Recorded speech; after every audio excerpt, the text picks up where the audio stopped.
Excited to talk to you about this week. I know from our pre-production extensive meeting, all of 3 minutes before we hit play, I'm pretty excited about the topic today. And for those of you that haven't been with us before, Eric's the operations, IT, product development guy. I'm the sales, marketing, revenue generation guy. And together we like debating when and how management should improve and touching on some key topics. Yeah. So Erik, here's the key topic today. Why aren't we building all the features right now so we can serve everybody? Just build it already.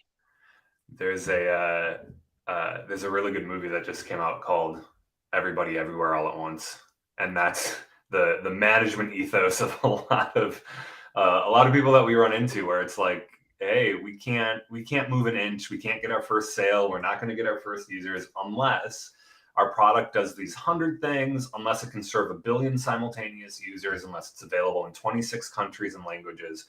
We're stuck. Like, we just have to build it all. It's got to get scaled from the get-go. We run into that all the time. So that's what I'd like to steal, man, because I think both you and I probably have an intuition that that's not always the best strategy. Maybe we'll get around to talking about when it is, but let's figure out what the best version of that argument is before we maybe talk about what we would normally do, which is iterating to find a problem that's actually worthy of us solving and is valuable for our customers. Yeah, let's start with that. As the sales and marketing guy, I can give you a pretty good Steelman argument for it. It's a lot easier. I think I've heard you made this. I think I've heard you make this argument. As a sales and marketing guy, it's a lot easier to sell when we already have a fully completed, ready to go product. Why wouldn't you give me that? Right? You could just walk into a meeting and say, like, hey, what are all your table stakes features? We got them all. What are all your nice to have features? We got all those too. Right? Then you should be able to close the sale. Correct. I can't close the sale until then, for sure. Yeah. Is there any product out there that can do that? Sell before. Wait, what? I don't understand the question. Is there any product out there that could walk into a sales meeting and say, we have all of your needs met? Like, is that how Salesforce gets sold? Do they just check all the boxes? No. Well, I mean, Salesforce does, and IBM did in the 80s, right? Yeah. We're the most complete solution. Yeah. I think we're going down the train of being a little sarcastic and snarky because of our experience with people that have said that one way or the other. And from my side, it's, we hear the product is complete, it's 100% there. You should go out and have a fully fledged marketing and sales team. And this is the message you should be taking to everybody. Therefore, scale up, get 100 salespeople, spend all the money in marketing, go. And I think it's no different on your side, which is we know this is a problem. We have the smartest founder ever. He or she has told you the solution. Why aren't you doing all of it right now? Why wasn't it done 2 weeks ago? And I think that's the conversation that you and I have been in constantly. Yeah. And the idea and the question that I'm going to put to you is, simply put, how do you go from 1 to 5, 5 to 10, 10 to 50, 50 to 100? Whatever that is, revenue or users or clients. Yeah. So let's talk about this. The reasons that I can think of to honestly just scale as a strategy are very, very specific, right? Like it might be a good idea to scale up without worrying about sales or traction or product market fit. It might be good to just scale up if you're doing something absolutely gigantic, right? Like if you are the Palantir or the SpaceX or something like that, you might just kind of be in stealth mode or scaling up a gigantic product because the entry to your market space is the fact that you literally have to put something in space, right? We're not going to see SpaceX launching little bottle rockets as iterations, right? So if your domain demands it, perhaps you have to know that this is highly risky and going to take a lot of investment up front, but perhaps there's certain domains that just demand a scaled approach from the get-go. Yeah, and before you move on, I think you're onto something. One, there's a huge, moat to cross as a barrier to entry, and two, you have a shit ton of money to cross it. Yeah, and you need both of those things. Yeah. And that is the critical factor that says we're going to wait until we're going to build everything that is necessary as fast as possible, as soon as possible, but we're not doing anything until we built it. There is a big moat, a lot of investment, and that's the only way that strategy works. But there's one other critical factor there. It's a known, absolutely known problem, and your solution is so much different than anything out there. Sure. Or you're literally willing to risk all of your investment on this one solution. Yeah, and when you talk about things like cars or going to space, and we've seen a ton of startup car companies coming out, going after the electric car market. That is a known problem, and those companies are risking billions and hundreds of billions of dollars on the fact that they still haven't produced their 50th car. Yeah. And they're betting on the fact that they can create such demand and investment to get them over the fact that they can't deliver cars on time. Sure. So that those three things have to be true. Sure. Yeah.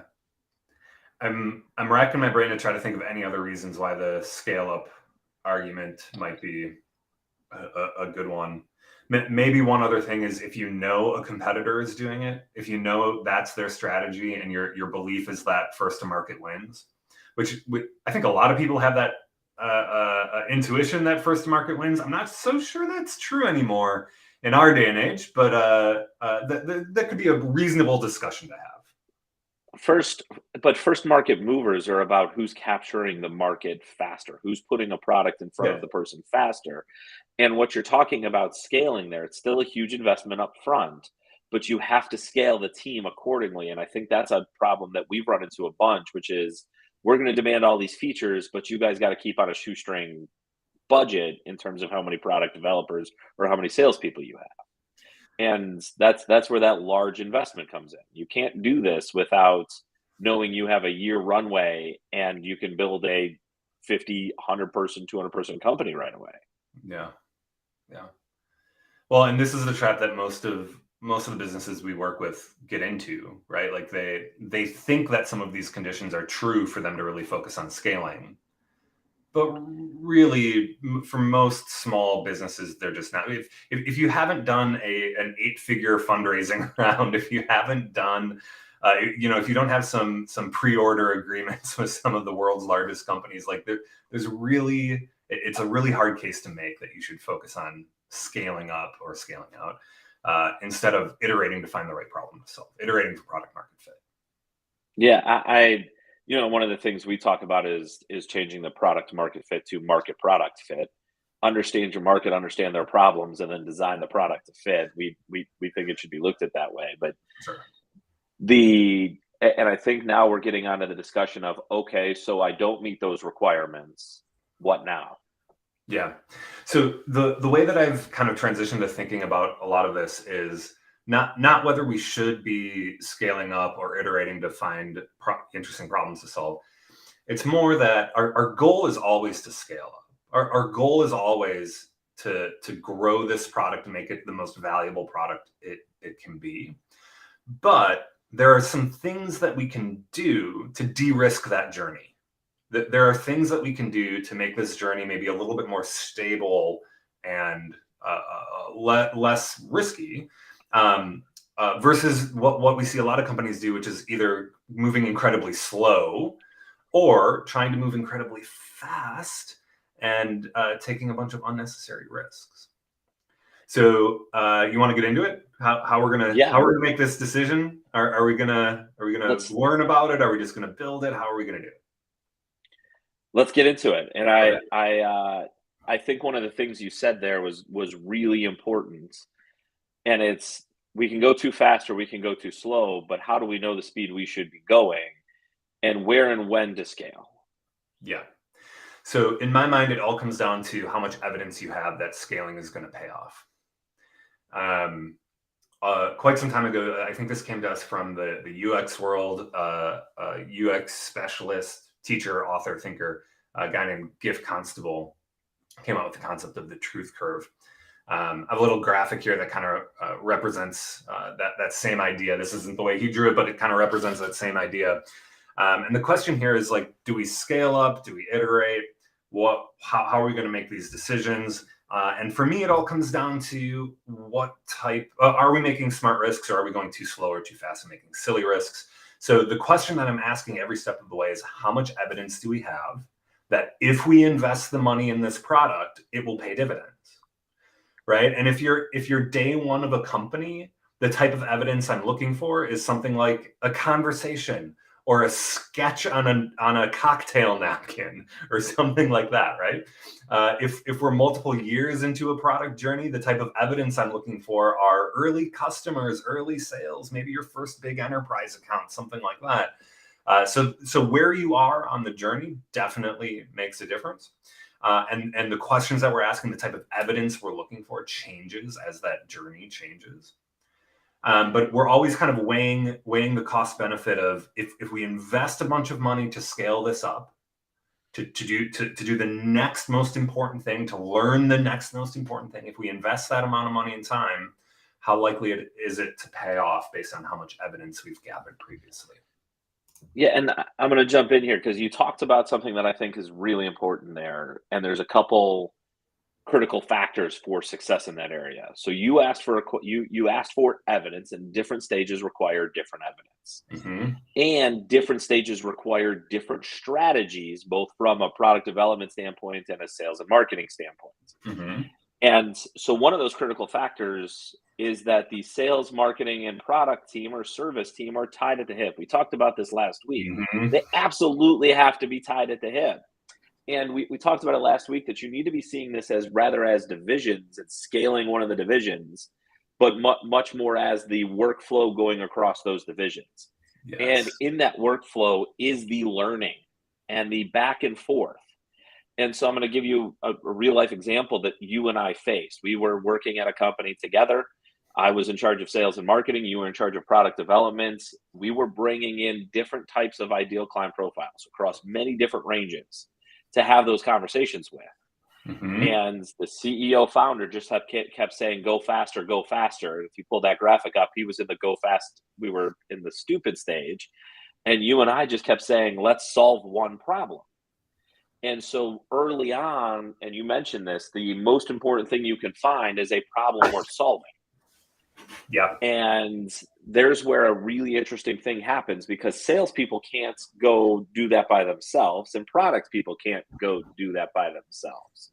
You need the sales and the marketing people to be gathering multiple data points. You need them to be setting up the meetings, and you need to be setting up expectations with the market that this isn't some end of the silver bullet, if you will. And the Sure. product team needs to be not only feeding the sales team of, hey, this is what we can do in short iterations, but they then need to be meeting with those same customers and identifying where the improvements are.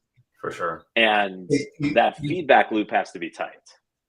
Yes. Hey, you just said something that made me think of one of the reasons that I think you and I work so well together, and are good at kind of helping companies get their heads wrapped around this stuff. One of the things that you just said is when you were talking about gathering evidence from the sales and marketing standpoint, you were talking about actually talking to customers, creating an ideal customer profile, and then finding customers that we can talk to that meet that profile, right? And one of the things that not you, but other sales and marketing and just general leadership does sometimes is they think that they can replace that type of evidence with something that they create internally, right? Our evidence for why we should have to say why we should scale up immediately, why we should invest a ton of money and scale up immediately. Our evidence is our marketing plan. Our evidence is our product strategy or something we've created internally. That happens all the time, especially at big companies. That is not evidence. A document you create internally is not evidence. Evidence must be a signal that comes from the outside in.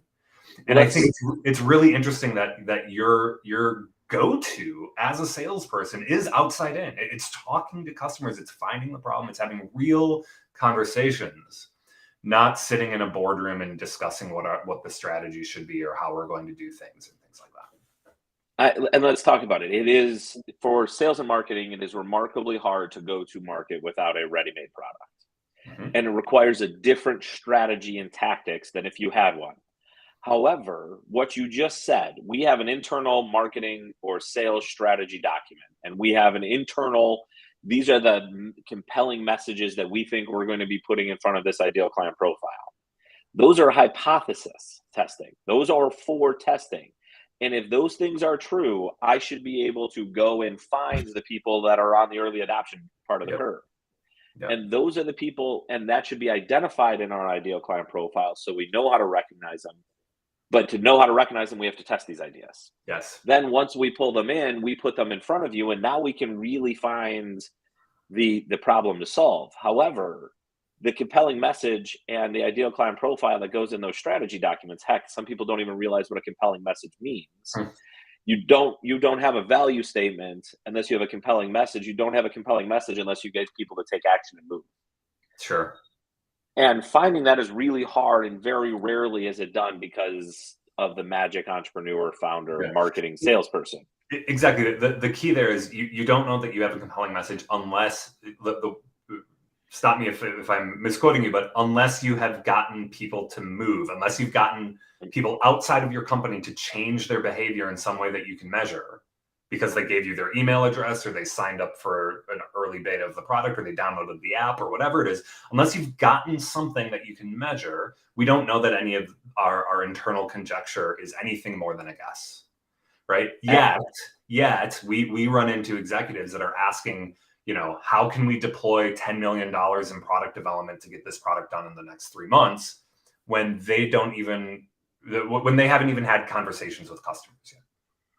Yeah, and here's the challenge that I would put in front of you. From a marketing and sales side, to get that compelling message, you need a differentiated way that you're putting that message in front of them.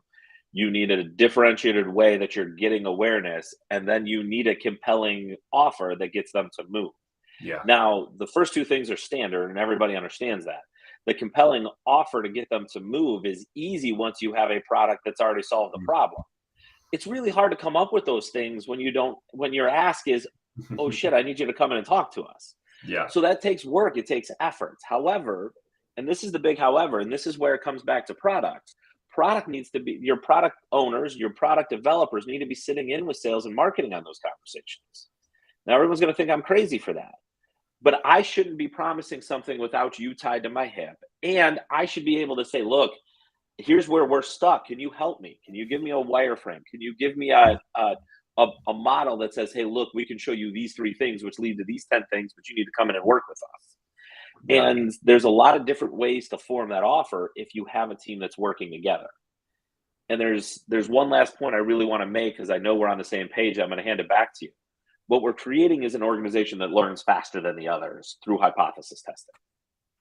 That's what we're talking about here. So when we say you need to scale in that smart zone, it's because you, the product, the service, is learning at the same rate as the sales and marketing. And so for every step the product has to make, sales and marketing have to be taking the same step. And they should be working in unison. And we could write a whole bunch of case stories about how this was true at Amazon, how this was true at Microsoft, how you can go back and you can demonstrate for every product there's been a good sales and marketing effort. Yeah, even for, I think where a lot of organizations get confused is the actual product launch, like of the marketing product launch of products that we love and are familiar with. That's very different from what happened in the years prior to that launch, right? And we usually don't have a lot of insight or knowledge about how these companies iterate through their product development processes to build the right product. Right? To us as outsiders, sometimes it just looks like they actually did just choose to scale up. They built it all in the dark, and one day they bought a Super Bowl commercial and they launched a product, and now they're successful. So that seems like a winning strategy. But we never think about what happened before that and how much iteration and failure and learning actually happened.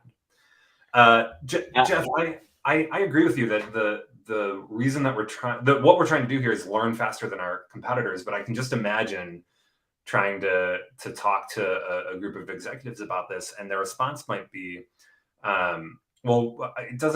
learning faster than our competitors isn't the thing.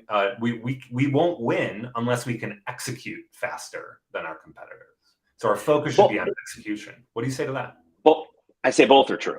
And I'm going to bring this back to something you and I have. You're on the winning side of this fight, and I'm not quite there yet. Execution and learning go hand in hand, because what are you executing on? And why are you executing on that? And you should be constantly going against the constraints.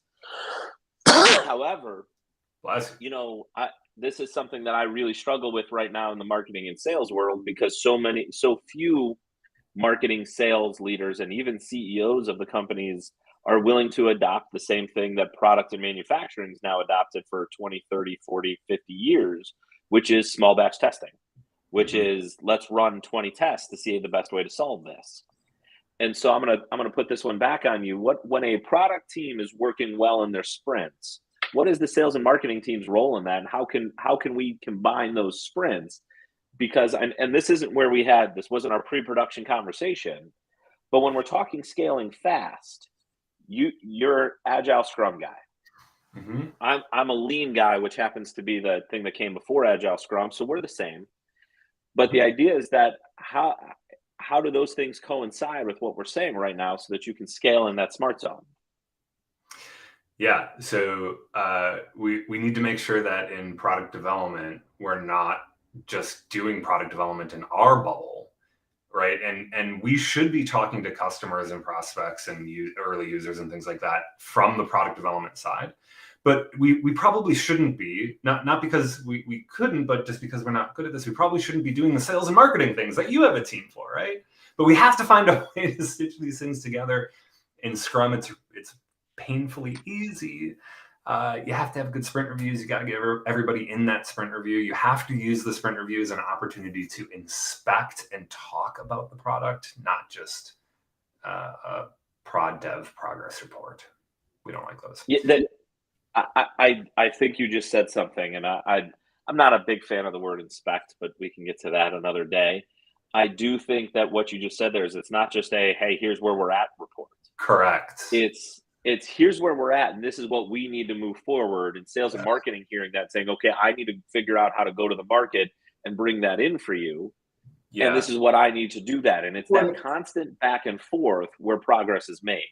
Yes, and even on specific product issues, like we've all had this experience where we're sitting in a sprint review and we say, all right, so for everything we know, we think that the users are going to want to do things in this order, A, B, C, D, and that's the way that the flow of this product is going to work.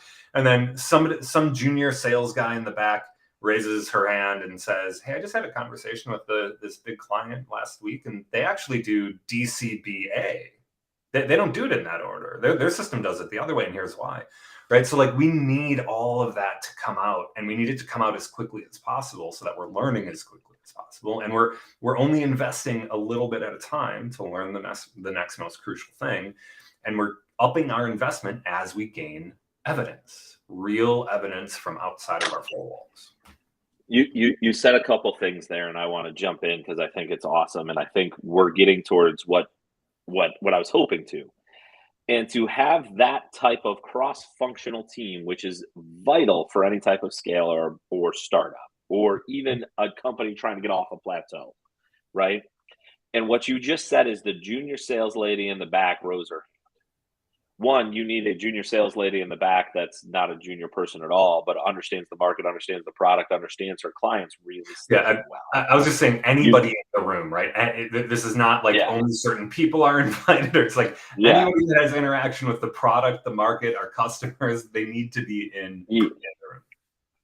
And the leaders, the sales leader, the product leader needs to shut up in those moments and listen to the person that's the guy or girl the guy or woman that's on the ground.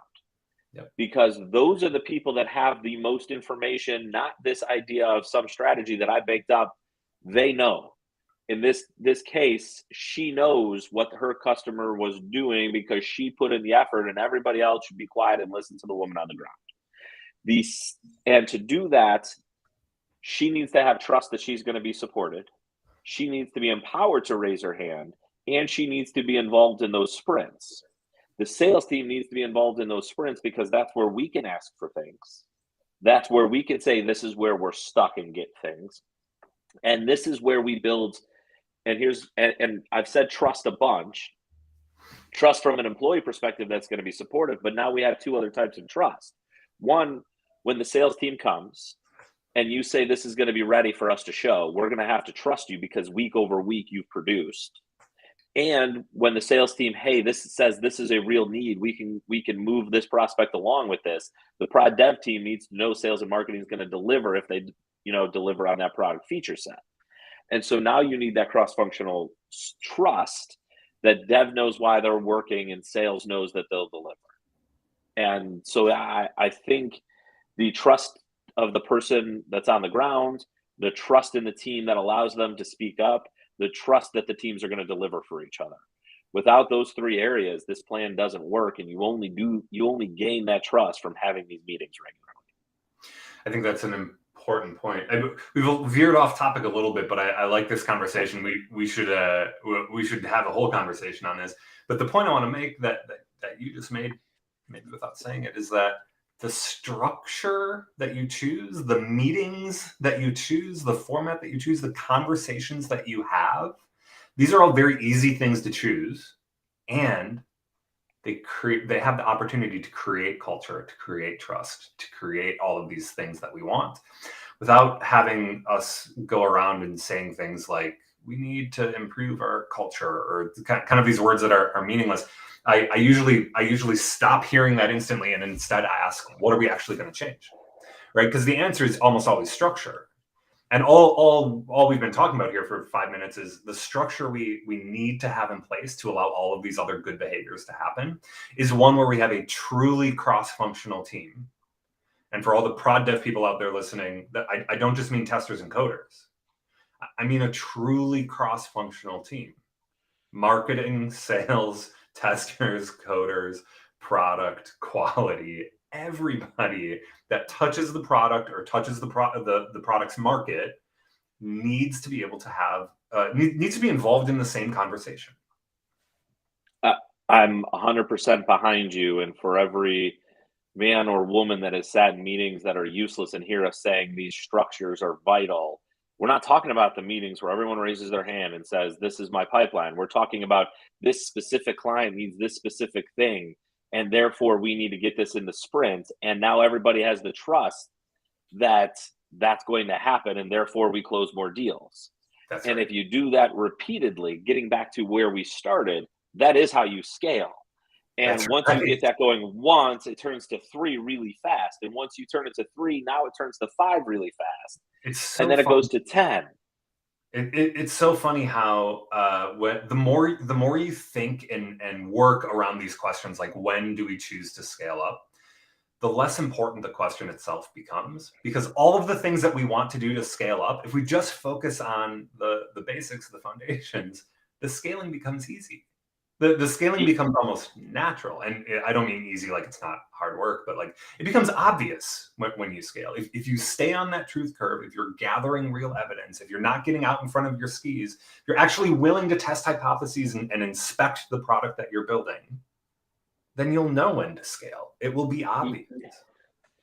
And while you're scaling, here's the thing that I find really fun about this. It's not about hiring 100 people. It's about pointing 20 people at the right problem. And then those 20 people are going to tell you what he or she needs next very clearly. And management or leadership's position is not to demand these things. And I really don't like the word inspect. We use it differently. But it's not to micromanage. It's not to crack the whip. Here's one. It's not to motivate. It's to get to the garbage out of the way, remove waste, remove friction, remove barriers. And when you do that and you set up the system right, you're going to sit back and they're going to come to you and tell you exactly what they need. And that can only be true, especially in these companies that are trying to go from 10 to 50 million or 50 to 200 million, is if your team is capable of running and you know your job is to remove waste and create the structures for them to succeed, the only way scaling works. Yeah. All right, I think we've solved the problem of scaling. I'm sure we have not, but I like having these conversations with you and trying to sort some of this stuff out. We'll do it again in a couple weeks, yeah? Yeah, I've got a summary for you. If the one thing you worked on is your next problem, you'll scale really fast. There we go. Stay in the smart zone. All right. Thank you, Erik. Have a good day, Jeff. Bye.